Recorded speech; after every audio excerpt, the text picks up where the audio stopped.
recorded an entire intro, then did all the work, got inside, and realized that my microphone had been off. And so you can't hear a single thing I say in the intro, which is irony because the entire process of today was complete chaos. But today I decided I was going to plant the peas into my garden. I planted a shelling pea. It's the PLS shelling pea from, I don't know, there's some numbers in there, from High Mowing Seeds. I love High Mowing Seeds. They have an excellent magazine if you're a magazine shopper. So that's where I bought my peas from. And I do love Baker Creek, and they have an awesome catalog, but High Mowing Seeds, we eat more like basic vegetables, not super fancy things. So I enjoy the High Mowing magazine more. The mornings this week are in the 70s and the highs are in the 80s in the afternoon. And next week, the lows will be in the 60s and the highs will be in the low 80s. So it is the perfect time to plant peas. Peas can handle cold weather, but they don't handle a frost very well. They will handle it sometimes, but they don't handle it well. So I always plant my peas early. In these gardens, I planted the peas back here, and I will plant the carrots in the front is what I plan on doing. I still have a lot of stuff growing in the garden this time of year, so you'll notice that I interplant a lot. Like these are all bush beans. I think, did I plant Blue Lakes or Kentucky Wonders? One or the other.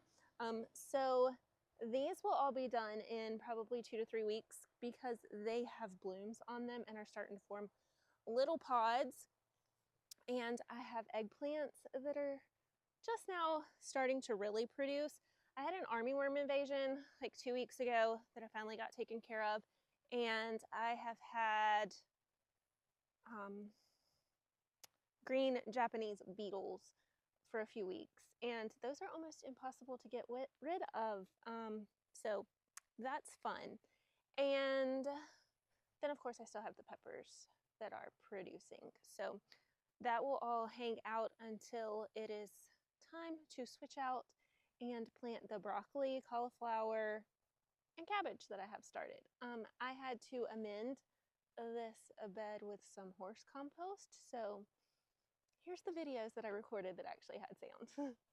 A lot of people don't like using horse manure. They say it will put a lot of weeds in your garden, and then the chance that the hay was sprayed with a herbicide is pretty heavy. I know what my horses eat. We have an overabundance of horses around here. Horse manure or horse compost is free. So I'm using what I have. I also use the cow manure that we have here, the goat that I clean out of the goat pens. I forgot the shovel over here. And we have chickens that I also use the chicken manure. You'll notice as you look around, we dump all of what we clean out of the stalls right along here. This in the back is older, so that's where I'm going to dig from today. You will notice that there is some pigweed growing in it, and those are mainly the weeds that you're going to fight when you put it in your garden. They're really easy to spot when they pop up, and I just pull them, and after a few weeks of pulling the couple that pop up, you really never deal with them again, so it doesn't really bother me. Did do some research about pigweed. It's in the amaranth family, or is amaranth, I can't remember exactly which one. It loves and thrives in high nitrogen, which is probably why we only have it where we dump all the horse manure, because if you look up in the rest of the pasture, there's no pigweed up there. So there is a ton of it. There were ways to like balance the nitrogen out of the soil so that it didn't want to thrive in it, but we're planting leafy green vegetables, so I don't really want to deplete the soil of the nitrogen because they love nitrogen. So they'll have depleted the excess nitrogen by the time the spring garden rolls around. And like I said, then usually it's not producing as much pigweed. So I don't mind using horse manure. So to each their own. I'm going to use what I have, gal. So this is what we're going to use. So let's fill up our container and go dump this into the garden.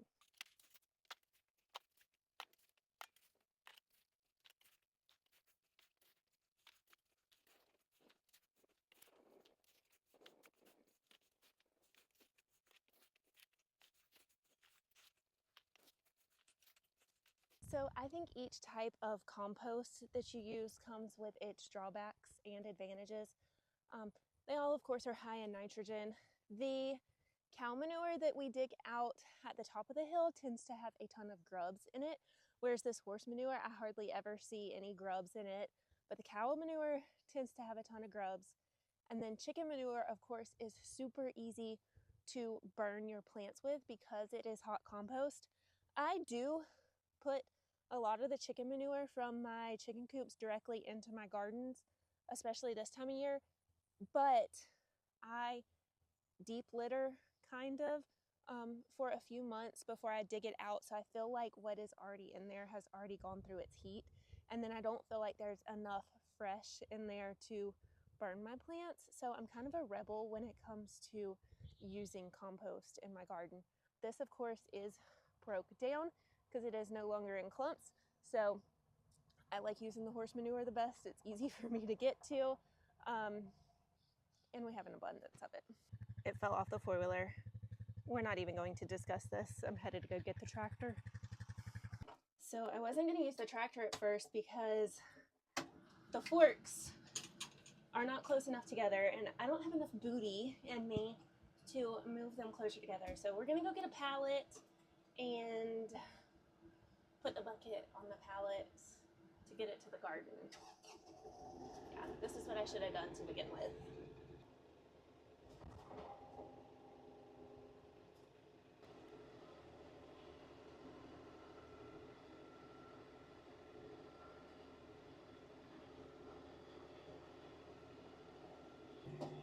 I always start doing a project and think it's just going to be something simple and then it ends up pure chaos. Anyway, let's see if we can do this. I gotta lock some horses up first though, because they're gonna join me all down here. Like I said, there's a never-ending supply of horse manure for compost around here. We have 12 horses and there are 7 of them that rotate through the stalls every day, which means we clean stalls. Most of them get cleaned twice a day. This set gets cleaned 3 times a day. So that's how much we've gotten just this morning. These 3 are in here producing more. His actually looks pretty clean. Oh, he's got a little bit over there in the corner.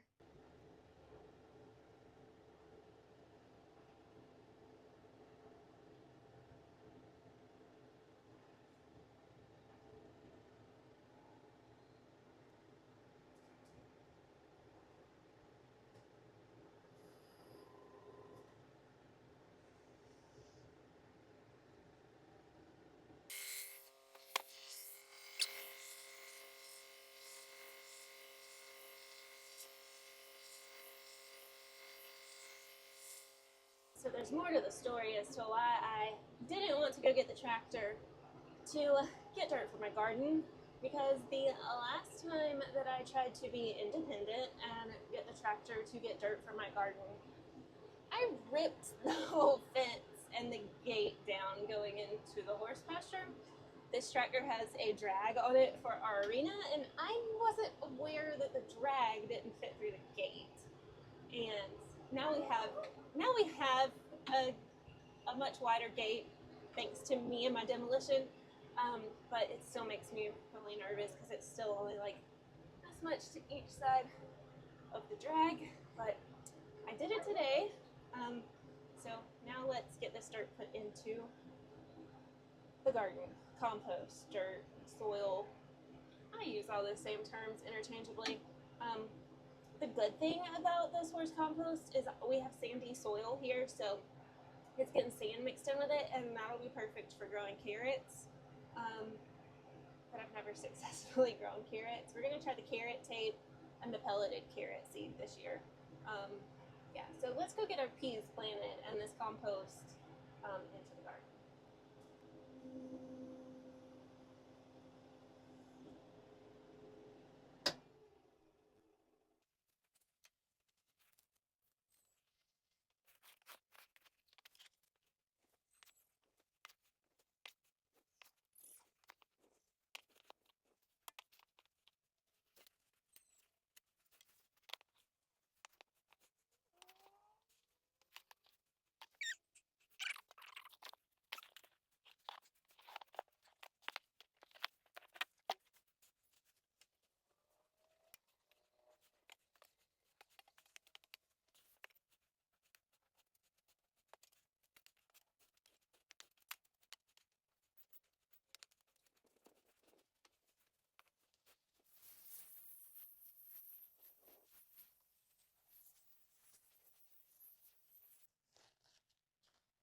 So like I said, these are shelling peas, which means that you won't eat the outside. You'll essentially just eat the pea that's on the inside. All of these will probably grow one pot of peas in reality for our family because there's 5 of us. But I'm going to grow them anyway because I've never grown shelling peas before. I always grow just the sugar snap peas and we eat the pod. And they actually hardly ever make it out of the garden. There's a ton in here. So I think I'm going to do like 3 rows. Like I said, these aren't really a vining. They're a bush and a vine. So you don't have to have a trellis. So I'm going to plant them with the idea that some will go up the trellis and some of them won't, and plant them on both sides. And then I plan to plant the carrots in these front rows. So let's get these in the ground. It says spacing is 1 inch. So we should be able to plant all of these in this little spot.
This is typically where I have the strawberries planted. I do have 1 bean plant that somehow survived all of the others. I'm not sure what happened there.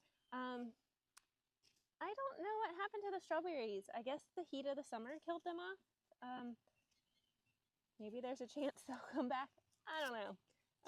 These are like 2 or 3-year-old strawberries, but they just did not survive the heat of the summer. This is where I always plant my sugar snap peas. I save these every year. You just leave a few seed pods on your vines, wait for them to dry out, and then of course you save your seeds to plant next year. I think I've been using the same sugar snap seeds for 3 or 4 years now. Again, these are very easy. You just plant them down. This green bean vine is starting to produce pods, so by the time these sugar snap peas get up and growing, that green bean vine will be dead and I can just pull it off, and the sugar snap peas shouldn't be very big. I interplant a lot in the winter garden just because our seasons overlap so much here, so I don't want to like get rid of one thing just to plant for the next season. So you'll see me interplant a lot in the winter garden, like where these eggplants are. I'll probably come in and plant like a cabbage or something up underneath them. That way when the frost kills the eggplants, I can just pull the eggplant out and then there's a cabbage up under it. No wasted space.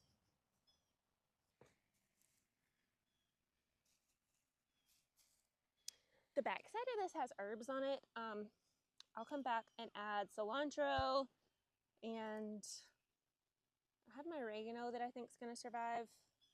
The parsley won't survive the first frost.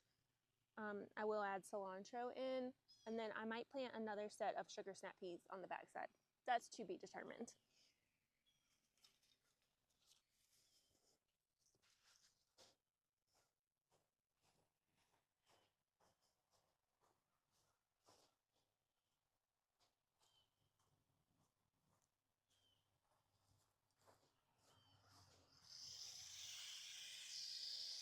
So in the winter garden, especially here in Florida, because of what we grow in the winter, it's more about just growing and eating what's in season. Whereas in the summer garden, I'm growing a lot to also preserve. I will grow extra broccoli and cauliflower because those are easy to blanch and freeze and preserve for the summer. But everything else is pretty much, I'm just growing to eat in the moment. Cabbage, collard greens and the peas. You could save peas as well, but like I said, it would take up so much real estate to grow enough peas for our family. We're just gonna grow and probably eat a pot of peas. And I'm really technically just growing because my trellises would be like wasted in the winter season. If anybody knows of any other good vining things, they can even be flowers to grow in the winter. Let me know, because I always struggle in the winter with what to grow up my trellises. I think it's actually fixing to rain, so I'm not gonna like heavily water any of this in, because like I said, I think it's fixing to rain. And I'll actually have to come back tomorrow and pick jalapenos, because it looks like there's some jalapenos ready. It's been like the craziest season for peppers, because my peppers did not start producing really until like a month ago. And now my bell pepper has like a ton of blooms, and my jalapeno has a ton of peppers. So strange, because usually they are like heat loving and produce early. Each season is so different. But I hope you enjoyed planting peas with me. I'll be back next week probably to plant more. Like I said, we got to plant carrots. And this is a weird angle. Anyway, see y'all next week.